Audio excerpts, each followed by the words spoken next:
ഞാനിപ്പോൾ ചെല്ലുന്നത് ഒരു പഴയ ഫിലിം ക്യാമറയിൽ ചെന്ന് പതിയാൻ പോകുന്ന ഒരു ചിത്രത്തിലേക്കല്ല. കഴിഞ്ഞ ഒരുപാട് നാളുകളായി ഞാൻ കാണുന്ന എന്റെ സ്വപ്നത്തിലേക്കാണ്.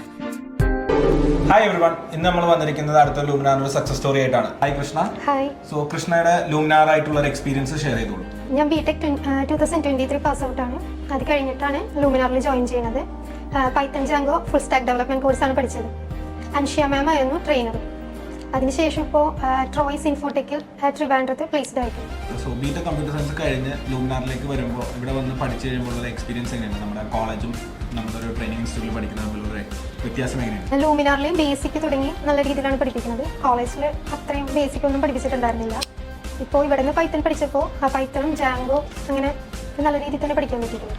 ഇപ്പം ബാച്ച് കഴിയുന്നതിന് മുമ്പ് പ്ലേസ്ഡ് ആവാൻ പറ്റി. സോ അതെങ്ങനെ ഉണ്ടായിരുന്നു? ആ പ്ലേസ്മെന്റിലേക്ക് ഒരു പ്രിപ്പറേഷൻ, ആ ബാച്ച് തുടങ്ങിയ പ്ലേസ്മെന്റിലേക്ക് എങ്ങനെയായിരുന്നു ട്രെയിനർ ഗൈഡ് ചെയ്തത്? നമ്മുടെ അക്കാഡമിക് കൗൺസിലറുണ്ട്, HR ഉണ്ട്, അവരൊക്കെ എങ്ങനെയാണ് കൃഷ്ണനെ ഗൈഡ് ചെയ്തത് ഈ പ്ലേസ്മെന്റിലേക്ക്? ഇത് ക്ലാസ് സ്റ്റാർട്ട് ചെയ്തപ്പോൾ തുടങ്ങി തന്നെ അൻഷ്യ മാം ഈ ആപ്റ്റിറ്റ്യൂഡ് പഠിക്കാനുള്ള സൈറ്റുകളും എല്ലാം ഷെയർ ചെയ്തിട്ടുണ്ടായിരുന്നു.